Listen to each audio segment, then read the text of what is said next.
Now we're going to be looking at James chapter 5, verse 19. Reading from the King James Bible, quote, "Brethren, if any of you do err from the truth, and one convert him," unquote. Looking at the English Standard Version, or the ESV, quote, "My brothers, if anyone among you wanders from the truth, and someone brings him back," unquote.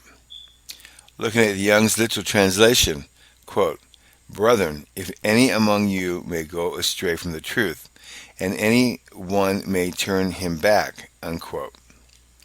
Now that ends the reading of 3 comparison translations of the Bible. Now let's take a look at the Greek on this to see what we can discover. Brethren, if any of you do err. Now let's look at this Greek word, to err, and see what it means. First, we're going to take a look to see if James has used it any other place, and he has not. Second, we're going to look at, has anybody else used this Greek word in the Greek New Testament? Matthew has in 22, verse 29. Reading from the King James Bible, quote, "Jesus answered and said unto them, Ye do err, not knowing the Scriptures, nor the power of God," unquote. Now, we have looked at the Scriptures to see if there's any understanding of this particular do err, and we're going to parse out it in the Greek. It's in the aorist tense, so they're looking at the action, not at the past, present, or future tense of it. It's in the passive voice, which represents the subject as being the recipient of the action. And it's in the subjunctive mood, which is the mood of possibility or potentiality. The action described may or may not occur, depending on the circumstances. Conditional sentences of the third class are all of this type, as well as many commands found in conditional purposes, clauses such as those beginning with, and this one does, this Greek word,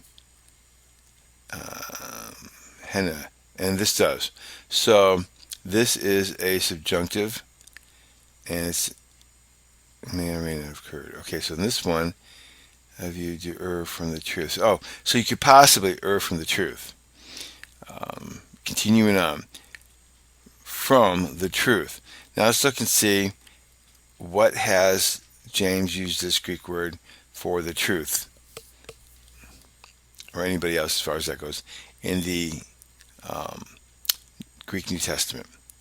Now this is used several times. Let's see, how does James use this? Okay, the only other time James has used this is in James 3:14. Reading from the King James Bible, quote, "But if ye have bitter envying and strife in your hearts, glory not, and lie not against the truth," unquote. So James has used this twice. Peter uses it in 1 Peter 1:22. Reading from the King James Bible, quote, "Seeing ye have purified your souls in obeying the truth, through the Spirit, unto unfeigned love of the brethren, see that ye love one another with a pure heart fervently," unquote. Now, John uses this a lot. Let's take a look at 3 John, the 8th verse, quote, "We therefore ought to receive such, that we might be fellow helpers to the truth." And then Paul uses it to Timothy. The first time is in 1 Timothy 4:3. Reading from the King James Bible, quote, "Forbidding to marry and commanding to abstain from meats, which God hath created to receive with thanksgiving of them which believe and know the truth." So it seems that we're talking about a definition of what truth is.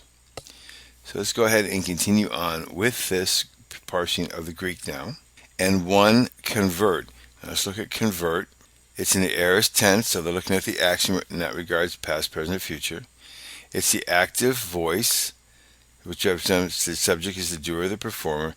And again, it's in the subjunctive mood.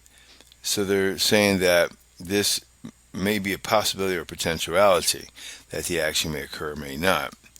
One, convert him. Now that ends the parsing of this particular verse. Let's see what John Gill has to say on this.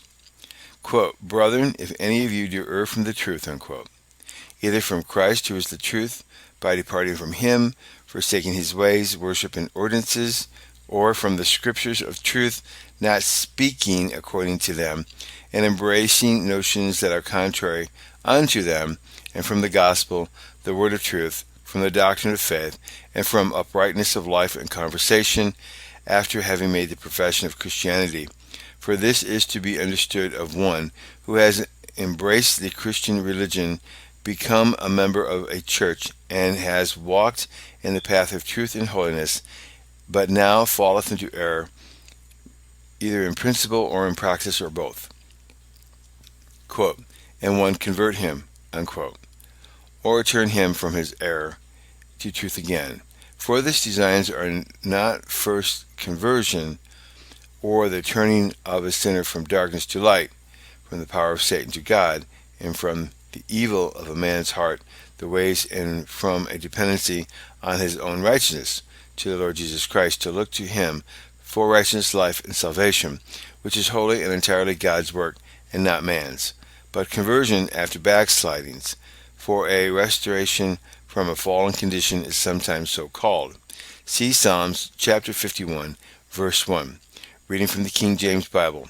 Have mercy upon me, O God, according to thy loving kindness, according to the multitude of thy tender mercies. Blot out my transgressions. Unquote.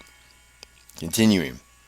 In which one brother may be an instrument of to another, by showing him and setting before him the evil of his errors, whether in principle or practice, and by instructing him in the doctrines of the Gospels and in the duties of religion, and by reproving him in meekness and according to the rules of Christ, which means are sometimes blessed for the gaining of such, and which may be called conversion, and also this is sometimes done by praying for him, and which seems chiefly to be intended here.